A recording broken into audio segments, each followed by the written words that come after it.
এমন কোন সেক্টর নাই যেখানে বিএনপি চাঁদাবাজি না করে। আচ্ছা আচ্ছা, আমি একটু শুনতে চাই, আপনি ওসমান হাদি ভাইয়ের সাথে অনেক ভালো সখ্যতা ছিল, আচার দিয়েছে, সেটাও ভাইরাল হয়েছে।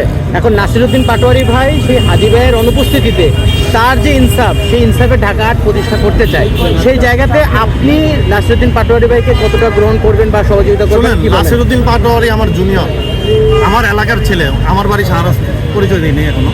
আমার বাড়ি শাহরাস্তি মাজারের পাশে। জি, আমার বাড়ি শাহরাস্তি। তো নাসিরউদ্দিন পাটোয়ারি আমার জুনিয়র, তুমি করে বললেও কিছু হবে না। শুনেন, আমি এই এলাকার এমপি ক্যান্ডিডেট ছিলাম। এই এলাকার আমি জামাতের কাছে গেছি, ওই বাংলাদেশ খেলাফত মজলিসের যুব মজলিসের আমি শাহবাগ থানার সদস্য। আমার কথা বুঝছেন? আমি গেছি, তারপর মামুনুলের গ্রুপে গেছি, তারপর আরও অনেক গ্রুপ, ইসলামী আন্দোলন সব গ্রুপে গেছি, সবার সাথে যোগাযোগ করছি। আমি এই অঞ্চলে যদি দাঁড়াইতাম, আমার সাথে কেউ টিকতে পারতো না। এই জন্য নাসিরউদ্দিন পাটোয়ারি আমার এই যে চাঁদাবাজি দেখছেন, আপনি কখন প্রতিহত করছেন নাকি?